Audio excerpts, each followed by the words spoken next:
Salut à toi qui as du flair, bienvenue dans ce nouvel épisode dans lequel on va parler puissance de l'odeur. Je suis Laura Nuna, éducatrice canin depuis 2001, spécialisée en travail de flair, auteure du livre Mon chien a du nez et fondatrice de l'école d'éducation Chien Zen en Suisse proche de Genève. Tu peux également me trouver sur internet en tapant chienzenacademy.com pour trouver tous les cours en ligne que je propose depuis plusieurs années déjà. Tu y trouveras un grand catalogue de cours en ligne pour améliorer tes compétences en détection. Depuis maintenant 10 ans, je me spécialise dans le travail de flair et plus particulièrement, bien évidemment, la détection canine. Sans plus attendre, rentrons dans le vif du sujet. Première question, qu'est-ce que la puissance de l'odeur ? Alors, on peut parler aussi de seuil d'odeur. En fonction de la quantité d'odeur que tu vas placer, l'impact ne va pas être le même. Pour exemple, quand un chien cherche, par exemple, de la cocaïne, s'il cherche 2 grammes ou 100 kilos, la puissance de l'odeur ne va bien évidemment pas être la même. La question qu'on se pose pas forcément, et malheureusement, c'est est-ce que je dois entraîner ou pas sur différents seuils d'odeur ? Et la réponse c'est oui. Parce que, en fonction de l'odeur que tu utilises, alors si tu utilises par exemple, je sais pas moi, des grains de café et que tu en mets toujours 3, c'est pas un problème. Mais ça veut dire que ton chien il est entraîné sur 3 grains de café et pas le paquet complet. Du coup, ce qui peut se passer, c'est que le jour où tu caches qu'un seul grain, ça risque d'être compliqué pour lui. Et le jour où tu en places, je sais pas moi, une vingtaine, peut-être qu'il va se dire « c'est bizarre, cette odeur je la connais, mais je sais pas très bien ce que je dois en faire ». Et souvent, ce qui va poser problème, c'est la désignation. Parce que le chien, l'odeur, il la connaît, ça lui parle, mais il sait pas toujours très bien comment traiter cette information. Donc première chose, c'est vraiment de varier les puissances d'odeur et d'entraîner sur vraiment différents seuils, peu importe l'odeur que tu utilises. Une autre chose, c'est en fonction, notamment on a eu le cas en stage plusieurs fois, de se poser la question sur l'huile de truffe. Parce que l'huile de truffe, elle peut être faite par différents fabricants, il existe plusieurs marques.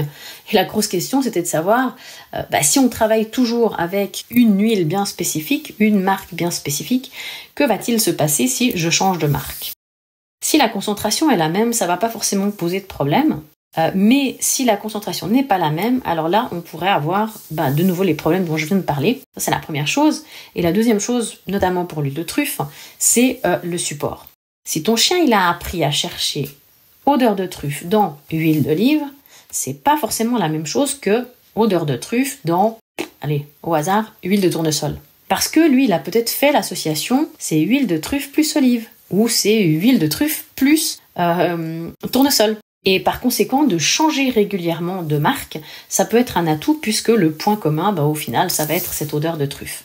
Une autre grande question, c'est de se poser la question, est-ce qu'on va renforcer l'odeur résiduelle ou pas ? Dans tes entraînements, si tu t'entraînes régulièrement, ça arrivera forcément à un moment donné ou à un autre que tu sois confronté à une odeur résiduelle. Qu'est-ce qu'une odeur résiduelle ? Alors, quand tu places ton odeur et qu'elle reste un bon moment, en fonction du support que tu as utilisé, il va y avoir une imprégnation.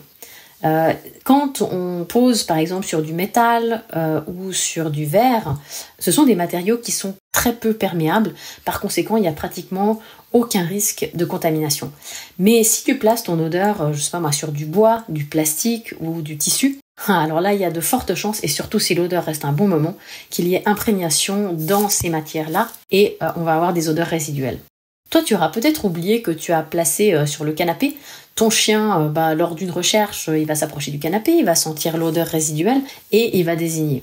Et là, tu vas te dire « Oh non, mon chien se met à faire des fausses désignations. » Pas nécessairement. C'est possible que ce soit pollué.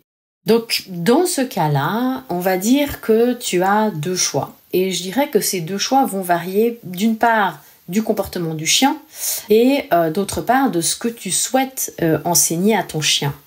La première chose, c'est par exemple son attitude. Moi, je sais que ça arrive, Prana est très sensible aux odeurs résiduelles, mais je vois bien souvent que elle tourne autour de l'odeur, du lieu où il y a cette odeur résiduelle, elle sent l'odeur, mais il n'y a pas forcément de prise de décision dans la désignation, et du coup, la plupart du temps, j'ignore ces comportements-là, parce que finalement, si on ignore et qu'on ne renforce pas, il va y avoir extinction.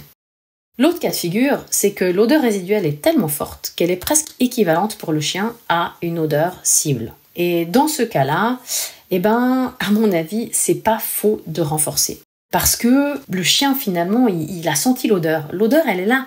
C'est peut-être pas là que tu l'as cachée, mais, ou en tout cas pas ce jour-là, mais elle est bel et bien là. Pour exemple, à titre personnel, quand j'observe mon chien désigner une odeur résiduelle, et je sais que c'est du résiduel parce que, par exemple, c'est moi qui ai placé l'odeur pour un autre de mes chiens, 2 heures avant, je vais valider. Je vais dire, oui, c'est bien, tu as raison, mais je vais pas forcément renforcer avec une récompense. Donc je vais dire, oui, super, allez, continue. Et je vais inviter mon chien à chercher plus loin. De cette manière, je valide, entre guillemets, sa trouvaille, mais je ne l'encourage pas forcément à systématiquement désigner sur une odeur résiduelle. Par contre, ce que je viens de t'expliquer, c'est quelque chose que tu peux faire avec un chien qui a déjà, on va dire, pas mal de métiers. C'est-à-dire que ton chien, il a effectué pas mal de recherches, il connaît bien l'odeur, etc.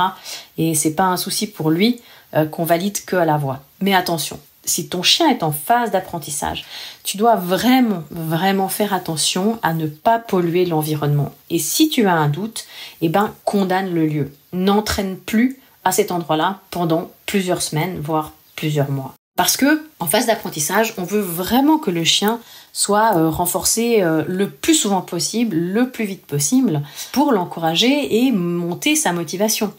Si on lui dit oui, ok, c'est bien, mais c'est pas tout à fait ça, on a le risque, d'une part, d'avoir une baisse de motivation dans la recherche, dans la désignation, et aussi d'installer une forme de confusion. Parce que le chien, pour lui, il dit oui, mais je comprends pas, parce que l'odeur, elle est là, moi je la sens, mais toi tu me dis que c'est pas ça que tu veux. Et quand finalement l'odeur n'est pas assez solide dans la tête du chien, il y a le risque qu'il comprenne plus tout à fait ce qu'on lui demande et qu'il passe à autre chose ou, comme je te l'ai dit, qu'il ne soit plus du tout motivé. Pour résumer, il y a 3 choses importantes. Éviter de polluer l'environnement, ça paraît évident, mais malheureusement c'est bien vite fait. Deuxième chose, de renforcer le chien sur l'odeur résiduelle ou de ne pas le faire, ça c'est une question de choix. Et troisième chose, si on le renforce, peut-être le faire qu'à la voix et pas forcément lui donner une récompense. En conclusion, la gestion de tes entraînements et la gestion de l'environnement sont vraiment les 2 choses qui vont primer sur ta prise de décision. Voilà, on arrive au bout de cet épisode, j'espère qu'il t'a plu. Si c'est le cas, n'hésite pas à le partager, à en parler autour de toi. Abonne-toi au podcast pour ne pas rater les épisodes suivants. N'hésite pas aussi à me donner une bonne note, ça me permettra plus de visibilité et ça m'encourage à te donner encore plus de contenu. Allez, à tout bientôt!